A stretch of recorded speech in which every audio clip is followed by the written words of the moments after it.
Good afternoon, YouTube. Hope everybody's doing well. It's a beautiful day here in Pennsylvania, especially for July. It's not too hot. We're gonna open this box, see what's in there, and talk about some stuff. As you can see, the lift pump we decided to go with is an Airdog 2 4G 200. So let's open this thing up and see what we got.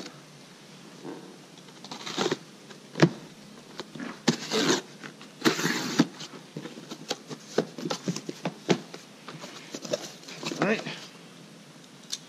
Well, first things first, we got an installation manual for the 24 valve Cummins trucks. We got our wire harness, our bright blue hose that for some reason every manufacturer of these pumps loves using. This, I believe, is the fuel pickup tube, which we will not be using. Here's their brackets for the mounting of the pump. I believe they actually just squeeze the frame rail. Box of goodies. Yeah. It's probably all our fittings, mounting hardware, all that kind of stuff. Okay, so we have a T. I believe this is for the return, so that way you can just splice it into your filler neck, but we have the integrated return on our fuel sump. All our bolting hardware. Some zip ties, a couple hose clamps, rubber grommet. I don't know where that's supposed to go. O-ring service kit, all our fittings and quick connects, and a spring for some reason. Banjo bolt or banjo washer. The actual mounting cradle for the pump. And I believe this is a spacer to space the pump out from the frame rail, but we will find out later for sure. And here's the goods. This is the 4G, the Airdog 4G 200. So one thing I know they're always talking about with these 4Gs is how small they are.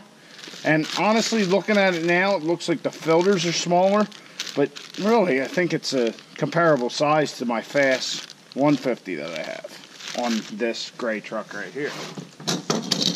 So, that's it. Alright, and with the instruction manual, we got a sticker. And this is the time-sensitive material that the sticker on the front of the box talked about. Basically, this is your warranty registration card for Airdog, your Airdog. So this is probably the most important thing right here. You spend all this money on a pump, you want to send this back in right away. So I'm going to fill this out and I'll send it in the mail Monday back to Airdog. Basically, and this goes for Airdog or Fass, they have a fantastic warranty. Like this whole pump, it is guaranteed for life. If anything fails on it, they'll send you a new one, and you know it's almost no questions asked. But you have to fill this out and send it back to them within 30 days of purchase. So this is crucial. Make sure you send this in. Even make a copy of it and copy your receipt and just keep with your files. That way you know you got it. So very important. Don't want to lose that. So I got everything out. I inspected, made sure we had all the parts that are supposed to come with the Airdog. I read through the instruction manual. It's a very good instruction manual. They got everything you need to do this. They even go down the point of telling you what sockets you need in order to put your fittings in. They give you your torque specs. Very nice. So if you're not familiar with the lift pumps, this is the engine supply.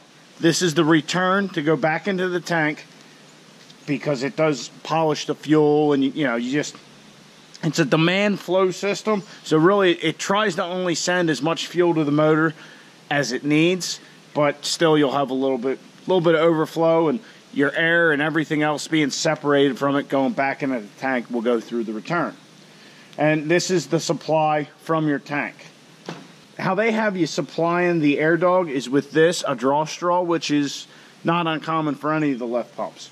Basically, you'll cut this tube in a V on both sides and cut it to the right length so that it's sitting at the bottom of your tank and you're always going to draw fuel. So the advantage of a sump is you can run lower fuel in your truck. You can run it out of more diesel.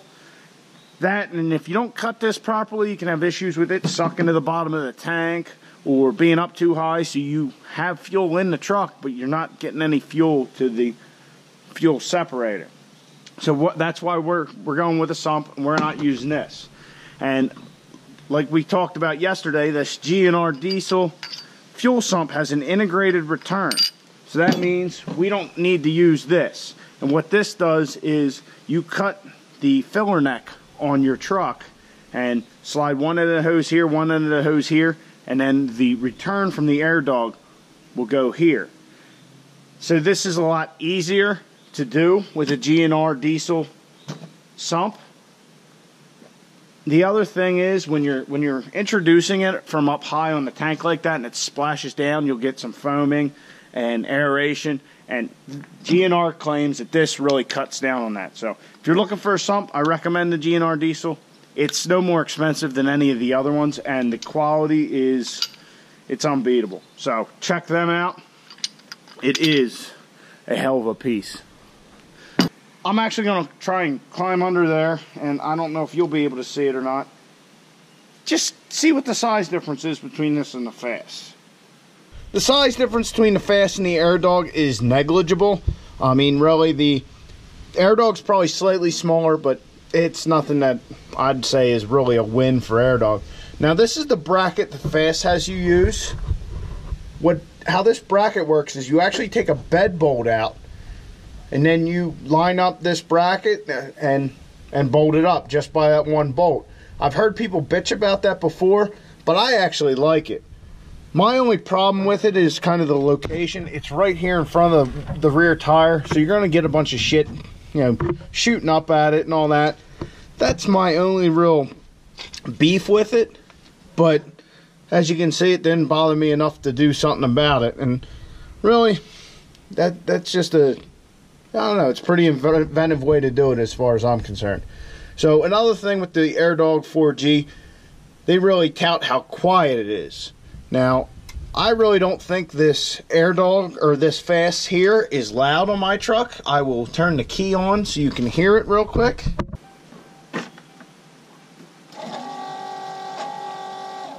So you heard how loud the Fass was. It's not really loud, and when the truck's on, you can't hear it over the sound of the motor. So the 4G is supposed to be quieter than that, but really I don't think it's a big issue because you're not going to hear that thing anyway. The Airdog bracket, really, it just clamps the frame rail. We'll see how I like that when we get to it. I really don't have a problem with the Fass. Somebody had commented about the last video that they wanted to know what we were doing with the factory supply and return ports on the top of the sending unit. So what we're doing with those is the factory return from the fuel rail. We're actually going to be utilizing that, and that'll plug in just like factory. And then as for the factory feed, I kind of left it open, as you saw, and I did forget to put this back on when we put the tank in. This is actually the factory feed line that feeds the CP, or would have fed the fuel filter housing. All I did was I cut it off. I stuck a bolt in there with some blue RTV on it, so that'll be all sealed up and no contaminants can get into our tank. Alright guys, so we looked at a lot of the stuff. Let's put it up here on our fancy whiteboard and kind of see what we got. So we're going to break down the comparison between the Fass and the Airdog real quick. Just put it up here on the whiteboard we got. So the size. Really, the size is comparable. I'd say the Airdog just nudges out the Fass on size. It is slightly smaller, not that much smaller. So we'll give the Airdog a half a point. Quality. I'd say the quality is the same. They're both machine pieces. They have nice fittings. Yes, Fast chooses to use more of an AN style fitting, whereas the Airdog uses the quick disconnect fittings. And I haven't used them yet, so I can't say whether they're good or not, but I'd say the quality is equal. Price. Price is another tie. They're both similar. They both cost about the same. Noise. As you heard, the Fast 150 really isn't that loud. Apparently the Airdog 4G is supposed to be even quieter than that.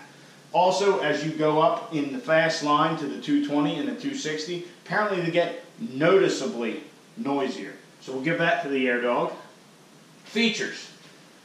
Really, there's not much in a way of differences in the pumps, other than the Airdog's a demand flow, so you're not returning near as much fuel back to your tank, thus keeping down on aeration and foaming and the entrained air in the diesel fuel itself. Also, another win for the Airdog in that department is they have a set screw in the back, so you can adjust your fuel pressure to what you want. So if it comes set at 15 pounds, but you want a little bit more for some reason, say 16, you can turn it up, or 17, whatever the case may be. So that adjustability is really nice. To do that with the Fast, you either need to order a new spring from them or cut the old one down. So we're going to give that to the Airdog. And then flow. So as far as flow goes, the Airdog has two sizes. It has a 150 and a 200. And the Fast has four sizes, a 95, a 150, a 220, and a 260. So really, the Fast wins that because you can go with a higher flowing pump. But that being said, I've seen the 150 Airdog 4G. Rick Fox had posted something on the Instagram saying with his Airdog, he made just under 1,400 horse last year, and if you're not familiar with his truck, it is a 6.7 second gen Cummins. So, at least I think it still is. It might be a 6.4 by now. I don't know. But he made just under 1,400 horsepower with the Airdog 150. Now he's stepping up to the 200.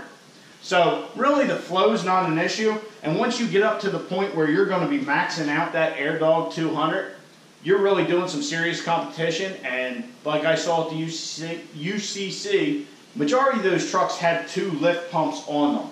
So really, I'm going to call that a tie.